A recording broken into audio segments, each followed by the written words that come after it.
시세를 결정하는 세 가지 기준이 있어요. 제가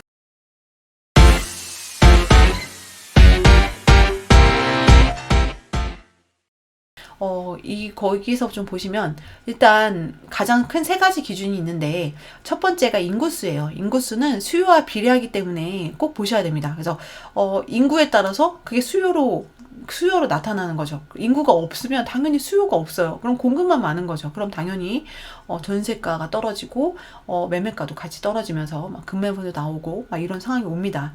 그래서 인구수가 이제 늘어나는지 세대수가 늘어나는지 이것도 정말 중요한 그런 수치고요. 그 다음에 일자리예요. 일자리. 왜 일자리랑 이 세 개는 연관이 되냐면, 일자리가 있어야 인구수도 늘어나고 또 세대수도 늘어나고 같이 늘어나는, 이게 서로 영향을 끼치는 그런 기준입니다. 그래서 특히 지방 같은 경우는 일자리에 따라서 가요. 그래서 솔직히 뭐 지방에 뭐 논밭이 있어서 뭐 지주가 아닌 이상 솔직히 저희가 그 지방에 살아야 될 이유는 없거든요. 근데 그 지방에 일자리가 있다. 만약에 뭐 SK하이닉스나 뭐 삼성이나 뭐 그런 일자리가 크게 있어요. 그러면 그런 대기업을 쫓아가지 않을 수가 없죠. 그러다 보니까 지방 같은 경우는 일자리가 정말 중요합니다. 그래서 일자리가 먼저 들어오고 인구들이 좀 더 들어오고 거기에 맞춰서 집도 지어지고 교통도 발전하고 이렇게 도시가 확대되는, 팽창되는 그런 경우가 생깁니다. 그래서 이 세 가지는 정말 중요한, 서로에 밀접한 영향을 끼치는 그런 세 가지입니다. 그래서 좀 잠깐 좀 보시면, 일단, 제가 보면은 서울, 가장 인구수가 많고, 세대수, 일자리, 평당가, 상위 10개 지역을 제가 다 분석을 해봤는데, 이렇게 보시면, 경기도가 이제, 인구수는 당연히 경기도가 많을 수밖에 없는 게, 땅이 굉장히 넓죠. 구만 해도 수십 개의 구가 있어요. 그리고 경기 남부, 경기 북부, 경기 동부, 경기 서부, 다 엄청 많죠. 그러다 보니까 인구수가 당연히 많을 수밖에 없고요. 그에 비례해서 세대수도 당연히 많죠. 당연히 많은데, 제일 신기한 거는 왜 서울에 이제 서울 집값이 오르고 서울에 왜 투자를 해라 이런 이유가, 일자리 수가 전국에서 가장 많습니다. 서울이 땅이 별로 크진 않아요. 땅이 크지 않는데 그 안에 거의 일자리 반, 인구 반 정도 될 정도로 일자리가 정말 많습니다. 그러다 보니까 모든 전국에 있는 사람들이 서울에 취업을 하려고 하고, 서울이 또 계속 발전이 되고 또 교통을 계속 발전이 되다 보니까 모든 사람들이 살고 싶어 하고 일을 하고 싶어 하는 그런 도시가 된 거죠. 그래서 수도잖아요. 그러다 보니까 일자리 수랑 또 다 좋고요. 당연히 서울에서 모든 사람들이 살고 싶어 하고 일자리 수가 많다 보니까 평당가도 높습니다. 근데 2위가 세종시인데, 세종시랑 이제 거의 2천만, 2배 차이가 날 정도로 지금 나머지는 더하죠. 그래서 서울은 다른 지역들이 따라올 수가 없는 그런 위치에 있는 도시고요. 그리고 이제 그 다음에 이제 인구수를 봐도 서울이 그 다음이고요. 세대수도 그렇고요.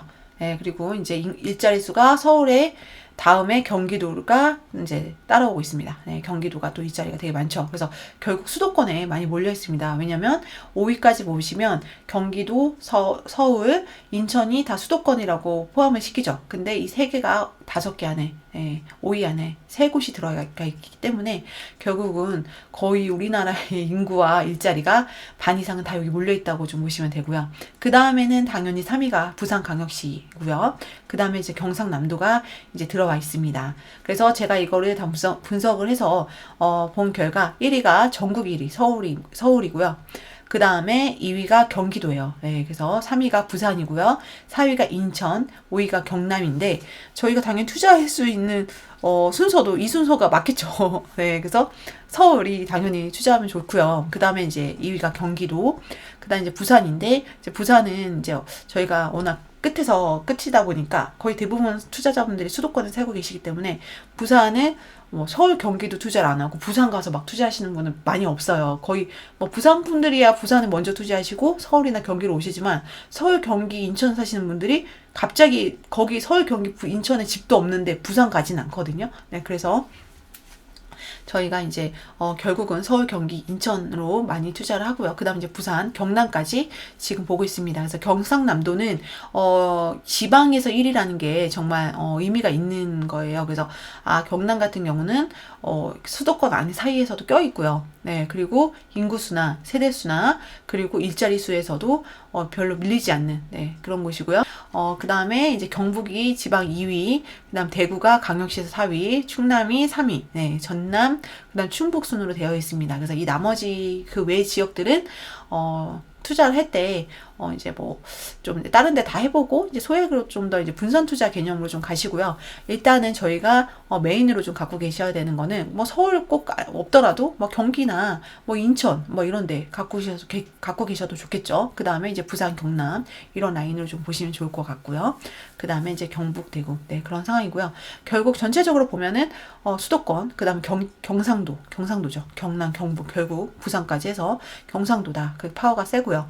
그 다음에 충청도, 네, 중간에 있는 충청도가 분위기가 좋구나. 이런 거를 좀 이제 파악을 하고 계시면 투자할 때 많은 도움이 됩니다.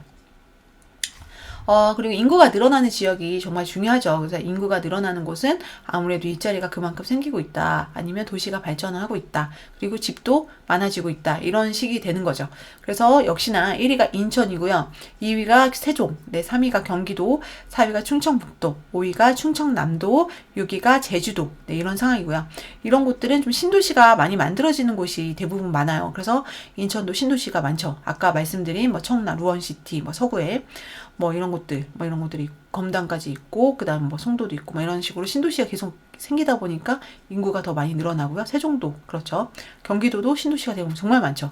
네, 그리고 충청북도랑 충청남도는 신도시 느낌은 아니지만 그래도 택지 개발을 계속 해가지고 지을 땅이 정말 많아요. 네, 그래서 뭐 이런 것들도 충청북도 같은 경우는 뭐 동남시구 같은 경우 뭐 테크노폴리스 이런 데도 택지 개발로 만든 곳이잖아요. 그래서 뭐 충청남도도 뭐 신불당이라던가 뭐 이런 식으로 뭐 아산에 뭐 탕정이라던가 뭐 이런 식으로 택지 개발돼서 또 계속 들어오는 데가 많거든요. 그래서 그런 거고, 제주도는 약간 지역적으로 약간 특이하죠. 그래서 이렇게 인구가 늘어나는 지역으로 볼 수가 있고요. 나머지는 인구가 줄어드는 지역은 줄어드는 지역들이 좀 있어요. 줄어드는 지역들도 있는데 이런 파란 색깔 같은 경우는 좀 인구가 줄어들고 있죠.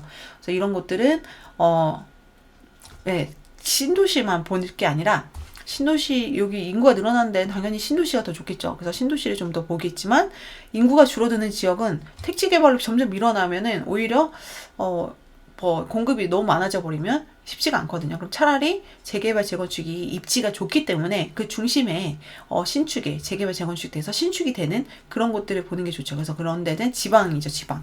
그래서 지방에 뭐 울산 남구라던가, 뭐 재건축, 재개발 해발하죠. 뭐 울산 남구, 뭐 대전, 뭐 아니면, 그래서 재개발, 재건축 되는 곳들, 뭐 그런 곳들을 찾아서, 보시면 좋고, 뭐, 군산 같은 경우도, 뭐 그 안에서 또 재건축 돼가지고, 네, 나운도 같이, 뭐 금호나 이런 데 같이, 뭐 이렇게, 그렇게 새로 만들어진 입지가 좋은데, 새 아파트가 되는 곳들, 그런 것들을 좀 눈여겨서 보시는 게 좋고요.